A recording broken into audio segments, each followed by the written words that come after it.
Hey guys, this is Comic Uno, and today I'm doing a review for Arrow. So let's talk about this episode.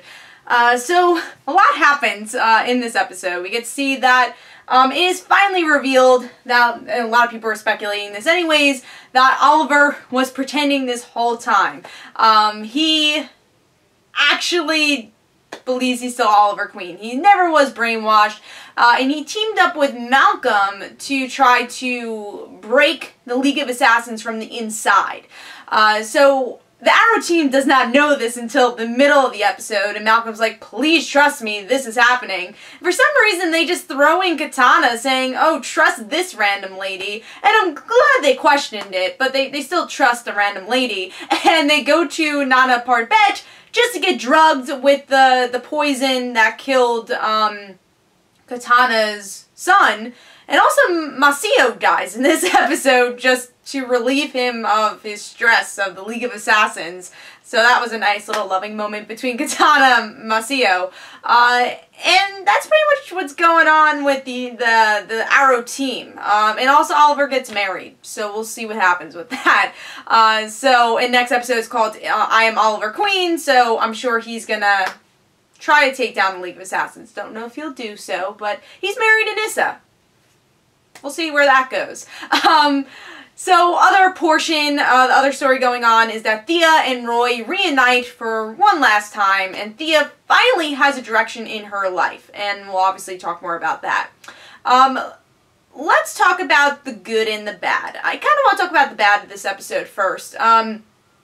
I still don't like the flashbacks. They make more sense, I will say that, but they just took so much time in this episode where I'd rather have seen other characters seriously throughout this episode. I think what really breaks that momentum with the flashbacks is that we always knew Katana's son was gonna die, and it's like, yes, okay, you can show it to us, but I've never had a connection with Katana or Masio enough to see so many scenes with them, and it didn't make his death any heavier, it didn't make the kid's death any heavier, because we knew the child's death was happening, and also I just never had a connection to Masio. I think you would have a connection to that scene if you like the flashbacks. And a lot of people don't. So I get what they're trying to do with it. It's connecting more. Doesn't mean it's a good story. So that's one thing. Also, I kind of agree with the Arrow team was like, why did you bring Katana into all this? I mean, I guess just to bring them into Nana Parbat and have an excuse that Oliver's still mind warped. I guess that's the reason, but yeah, I thought that was a bit iffy on this episode. But yeah, I would say this is a bit, not a slower episode, because there's definitely a lot of things that happen here. We get to see just small moments, too. One small moment we get to see is Adam give Felicity his company, so I'm sure that's going to be a payoff by next episode. And also, going into the spin-off, it's a great way for Ray to kind of veer off, and maybe Felicity will get the rights to Oliver, and then you'll have Queen Industries again, or at least some money in Queen Industries, or maybe Felicity would be like Pepper Potts. There's a lot of Iron Man stuff going on in Arrow, but maybe Felicity will be the Pepper Potts to Adam's Iron Man, and she'll own the company.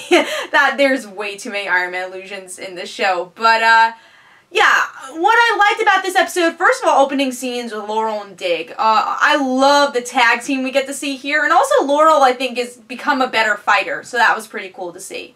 The wedding was okay. Again, I don't know what direction they're going with that, but I like Oliver deceiving everybody, and then it's like, what? They just put the whole entire disease in their cell.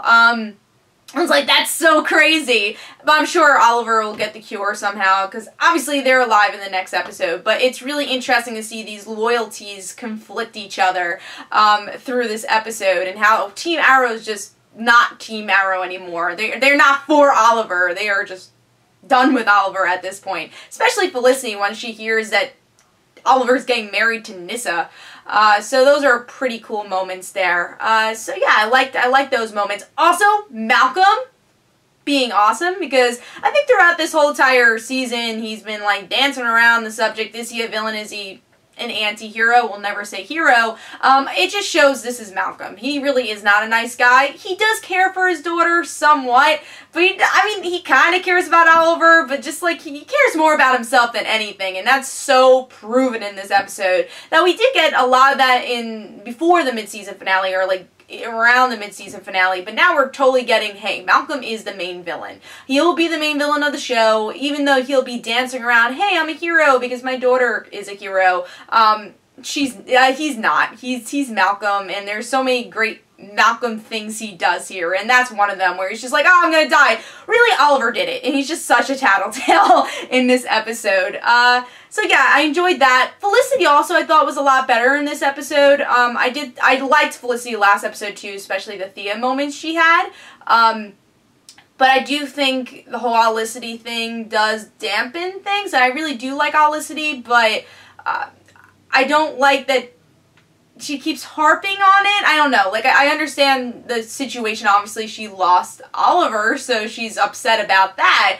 But I feel like they're lasting so long on her. It's like, oh my god, Oliver is gone. But I like that she had a little bit more of her humor here, which is something I really enjoyed about her character.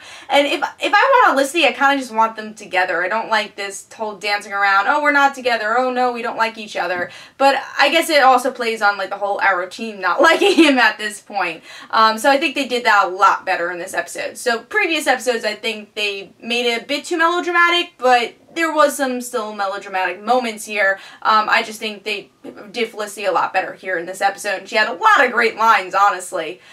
So, last but not least, let's talk about that Thea scene. We get to see Roy and Thea.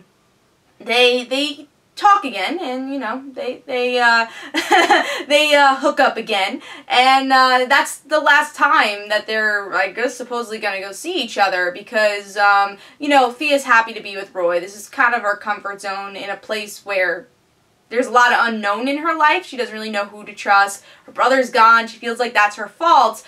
And now she's with Roy, and she's happy. And even though he's running from the police, she would do that. But what I love about Roy is how much he cares for Thea. And it's not that it's like, oh, of course, I'm going to be on the run. But that's my choice. This is not your life. And one thing you have to do is just step away from all our shadows. And I just want to give a round of applause to Roy for saying that, because Thea really is always been in everyone's shadow. She was in the Queen shadow from season 1, just being, you know, this rich kid, Queen shadow.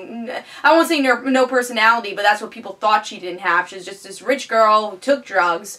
You know, season 2, or at least season 3, she is very much in the shadow of Malcolm. And she's always been in the shadow of Oliver, you know, the brother that was lost for 5 years coming back. She's always been in the shadow of her family.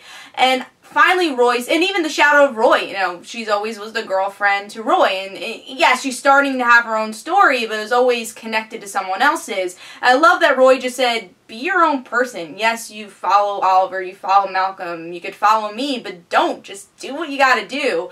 And then, you know, Thea's like, oh, I'll make the decision later, we'll find out. And then she wakes up to go try to find Roy, and Roy leaves. And now in a way it's like, oh my god, we need closure, because there is that closure with that note that he gives her, and I love the note. And again, it just says, oh, you have to be your own person, and P.S. I think you look good in red, keep the suit. And it's like, oh my god, this is the moment I've been waiting for, because that's, well, if they add a little yellow to it, hopefully next year they will. I don't think they'll do it this season, but next season maybe they'll revamp the costume, and she'll be Mia Dearden. Come on! I just was so happy with that scene. Obviously my favorite scene probably one of my favorite scenes of the season, but one of my favorite scenes of the episode, definitely. And it's just like, oh my god, finally. It's like, alright, yeah, we're dancing around the subject that she's gonna be on Team Arrow, but now she will be on Team Arrow, and she got a costume, and she's honoring Roy. And I was like, hands down, best scene, love it. So I'll rewatch that many times because I thought it was a very good scene. And I thought it was very good closure for Roy's character and Thea. And I'm sure we are going to see Roy in the future. Maybe not in Arrow, because again, that'll bring up a lot of different things. But maybe we'll see Roy in different things, which I'm happy to see that. But of course not confirmed. That's just, you know, me being skeptical or whatever, or speculating about it. So yeah, overall, I like the episode. I do think there's a little hiccups here and there. Again, you know, randomly throwing Katana there and, you know, not really caring about the flashbacks. And obviously that's doing stuff now because the present is tying into the flashbacks. But I liked a lot of the moments here and some of the twists and turns we get throughout the episode, especially the virus in the end. I did like the little small Adam moment with giving Felicity the company, and of course that Thea moment. And obviously I will be reviewing the season finale next week. I am super excited for this season finale. I'm gonna rewatch that trailer over and over again, even though it's just like the hand of Thea. You can't even see her face in the costume. I'm gonna still watch it over and over again. Super excited for Oliver Queen to come back, and I think we're gonna get a lot of consequences of this more towards next season, which is a little bit of a shame, but still super excited. We'll see. So that's my thoughts of the episode. I do think last episode was a little bit better, but this was definitely a good penultimate episode moving into the finale. So I hope you guys enjoyed. Let me know in the comments below what you thought about the episode. This is Comic Uno. Don't forget to follow me on Twitter. Don't forget to like my Facebook page. Also in the description below there's links for my comic book, like Father Like Daughter. And I'll see you guys later. Bye.